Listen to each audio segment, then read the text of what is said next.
Un relato desde los archivos del Adeptus Administratum, narrado para las futuras generaciones por la voz del emperador.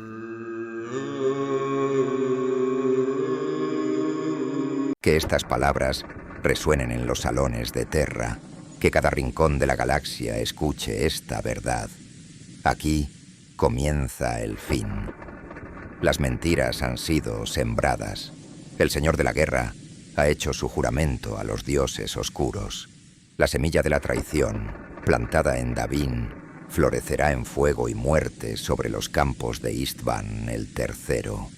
Hermanos lucharán contra hermanos. Compañías que marcharon juntas durante siglos se dividirán en sangre. El imperio de la humanidad, forjado con honor y sacrificio, sentirá el primer golpe de una guerra que marcará su historia para siempre.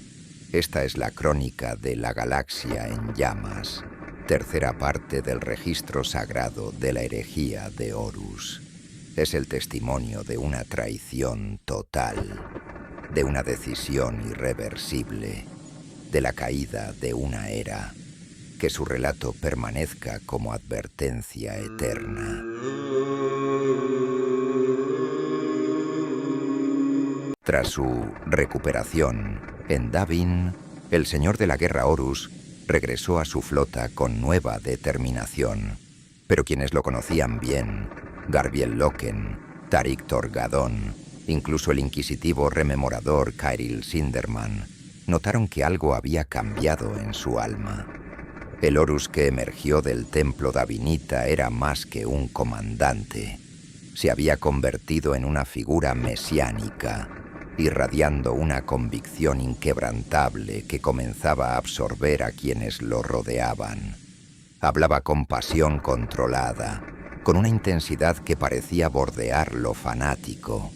Su voz no vacilaba, sus órdenes no admitían réplica, y su mirada ya no era la de un hijo que servía, sino la de un señor que ordenaba. Los oficiales cercanos a él se vieron envueltos en esta transformación. Ezequiel Abaddon, su primer capitán, se convirtió en su ejecutor más leal. Horus Aximand, apodado el Pequeño Horus, se mantenía cerca, emulando los pensamientos del Señor de la Guerra, casi como si compartieran una mente común. Pero Loken observaba, callaba y dudaba. El Murnival, aquella mesa redonda de hermanos, ya no era un consejo, era una formalidad. Abaddon y Aximand rara vez cuestionaban.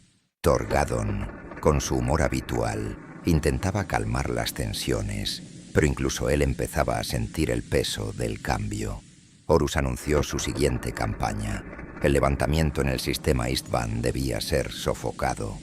La tercera, cuarta, 14ª y 16ª legiones serían desplegadas para restaurar el orden. Sin embargo, algo en la voz del Señor de la Guerra provocó escalofríos en los más atentos.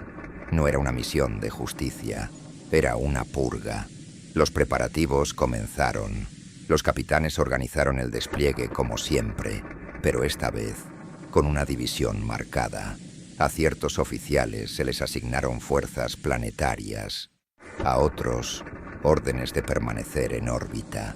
Las decisiones parecían arbitrarias, pero obedecían a un patrón que solo los traidores conocían. Mientras los rememoradores seguían documentando los hechos, muchos de ellos comenzaron a notar que sus obras eran censuradas, sus movimientos vigilados. Sinderman, viejo erudito y racionalista, empezaba a comprender que lo que se avecinaba era algo más que una simple guerra, era herejía, y estaba naciendo en el corazón del imperio.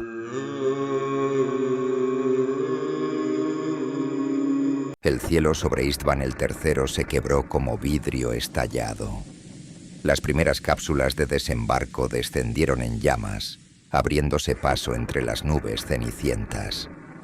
Entre los guerreros desplegados se encontraban algunos de los mejores de sus legiones. Garbiel Loken, Saul Tarvitz, Tarik Torgadon y Lucius, Ellos creían que estaban allí para sofocar una rebelión planetaria, una misión más en la Gran Cruzada. Pero la verdad era otra. Saul Tarvitz, capitán de los hijos del emperador, comenzó a notar irregularidades. Las defensas del planeta eran escasas, improvisadas. Los mensajes codificados eran ambiguos. Algo no encajaba. Su intuición, forjada en años de campañas, le decía que estaban siendo manipulados. Cuando interceptó una transmisión cifrada que hablaba de un inminente bombardeo orbital, no dudó. Robó una nave de transporte y regresó a la flota, desobedeciendo órdenes. En la órbita, lo que vio lo confirmó todo. Las naves traidoras, las mismas que habían transportado a los leales, se alineaban en formación de ataque. Saúl irrumpió en los canales de comunicación e hizo lo impensable. Advirtió a sus hermanos. Envió un mensaje desesperado a la superficie, llamando a todos los que pudieran escucharlo a buscar refugio inmediato. Entonces cayó la muerte. Las bombas víricas fueron desplegadas con una crueldad calculada. En segundos, la atmósfera de Istvan el III se convirtió en una niebla verde corrosiva. Edificios se derrumbaron como cartón mojado, y los cuerpos de miles de soldados imperiales fueron licuados por la peste. El suelo mismo se pudría bajo la marea venenosa, y cuando el silencio reinó por un instante, las lanzas de fuego orbital barrieron las cenizas, pero no todos murieron. Gracias a la advertencia de Tarvitz, cientos de astartes leales lograron refugiarse en búnkeres subterráneos y cámaras estancas. La traición había sido descubierta, y la resistencia comenzaba. Loken, incrédulo, se arrastró entre los restos de una ciudad destruida, su armadura ennegrecida por la corrosión, su mente sumida en una mezcla de ira y dolor. Había luchado toda su vida por el Imperio, había creído en Horus, y ahora comprendía la magnitud de la mentira. Los que sobrevivieron emergieron de sus refugios como fantasmas. No había órdenes, no había mando, solo honor, y con él la determinación de luchar hasta el último aliento. Así comenzó la guerra entre hermanos, no por poder, no por conquista, sino por verdad.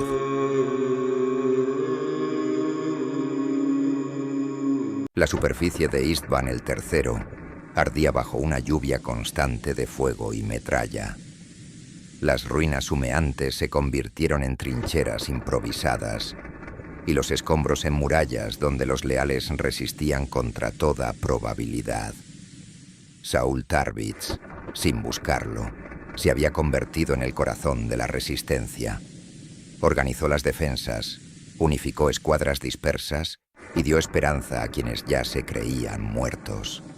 Pero no estaba solo. Garbiel Loken, profundamente herido por la traición de Horus, asumió el liderazgo de los hijos de Horus que aún mantenían su lealtad al emperador. Su voz, antes moderada, ahora tronaba con convicción. Ya no había espacio para la duda. Su legión estaba rota y su deber era resistir hasta el fin. El enemigo, sin embargo, era implacable. Abaddon y Aximand comandaban escuadras con precisión despiadada, buscando exterminar a quienes una vez llamaron hermanos. Cada calle, cada edificio, era un campo de batalla. Los combates cuerpo a cuerpo se tornaron personales, brutales, sin cuartel. Y en medio de esta guerra, un nombre comenzó a hacerse escuchar con frecuencia y temor. Lucio, el maestro espadachín de los hijos del emperador, devorado por la envidia, había cruzado el umbral de la traición. Ya no luchaba por lealtad ni por causa, luchaba por ser recordado. Su traición fue doble, primero contra los leales y luego contra Tarvitz, a quien entregó en secreto las coordenadas de los búnkeres, los accesos ocultos. Todo fue revelado a cambio de promesas de gloria. Aún así, Tarvitz luchó, herido, acorralado, mantuvo su posición en las torres de Basalian durante días, retrasando el avance enemigo, ganando tiempo para que otros pudieran reagruparse. Su nombre se convirtió en símbolo. Por Tarbits, gritaban los leales antes de cargar.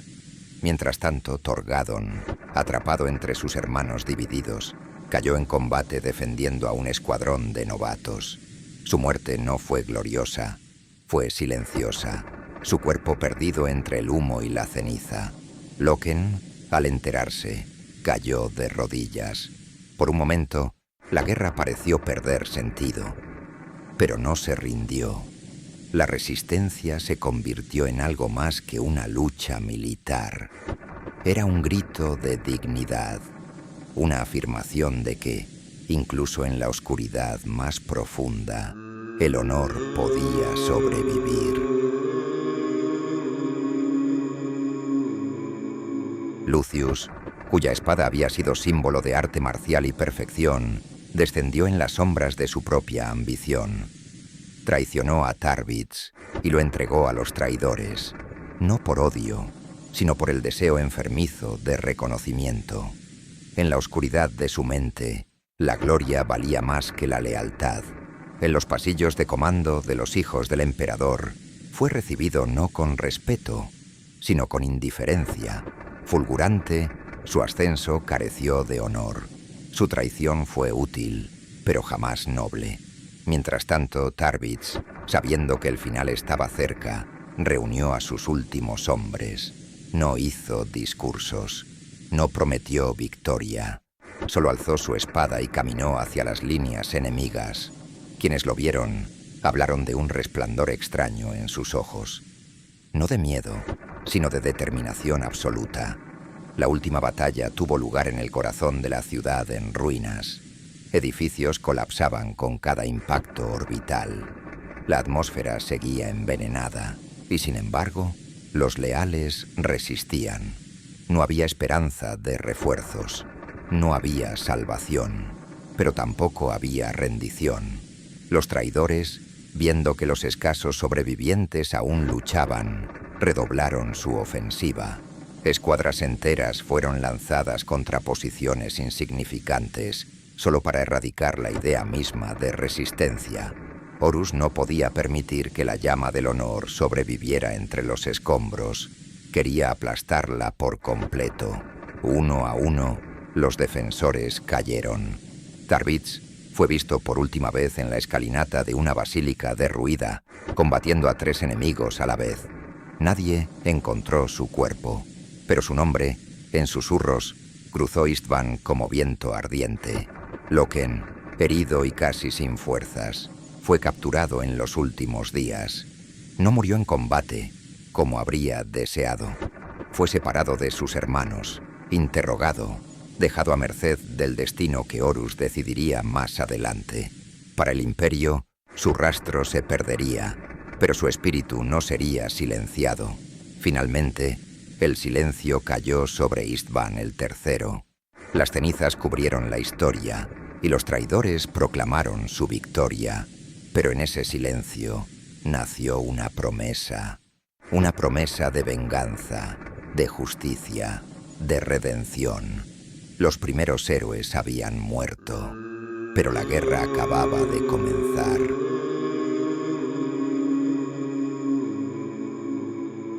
Con Istvan III convertida en un cementerio silencioso, Horus convocó a sus capitanes. No hubo ceremonia. No hubo palabras de duelo por los caídos. Solo una nueva visión del futuro. Un imperio libre del yugo del emperador. Los portadores de la palabra, la guardia de la muerte, los hijos del emperador y la propia legión de Horus habían sellado su traición. Lo que antes eran juramentos de servicio, ahora eran cadenas rotas. Y en su lugar se alzaban pactos con los poderes ruinosos. Ya no había marcha atrás. Desde las sombras, Erebus y otros agentes del caos consolidaban su influencia. Capellanes convertidos en apóstoles oscuros, libreros arrastrados por los susurros de la disformidad. La herejía, nacida en secreto, era ahora un movimiento abierto. Los preparativos para el próximo golpe ya estaban en marcha. Istvan Mirs sería la tumba de la lealtad. Horus planeaba atraer a otras legiones aún leales al emperador para luego aplastarlas. Usaría el prestigio de su título, la duda sembrada en Terra y la confusión del conflicto para dividir y destruir. En la flota, los rememoradores supervivientes fueron eliminados o encerrados. La historia sería reescrita. Solo unos pocos, como Mersadi Oliton y Sinderman, lograron escapar o mantenerse ocultos, conscientes de que lo que habían visto debía ser preservado. La verdad ya no era una herramienta de poder, era una reliquia y debía ser protegida.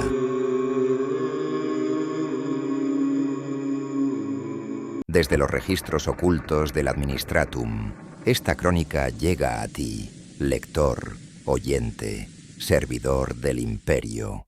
Que la historia de Istvan el III no se pierda entre las páginas manipuladas de la propaganda.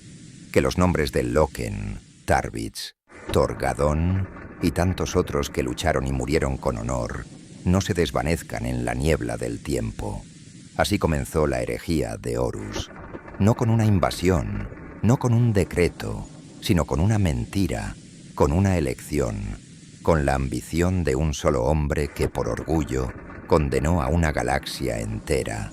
Que estas palabras sean recordadas, que el sacrificio de los leales inspire resistencia, que la luz del emperador, aunque lejana, aún guíe nuestros actos, porque la galaxia está en llamas y solo la verdad puede salvarnos. Por el emperador.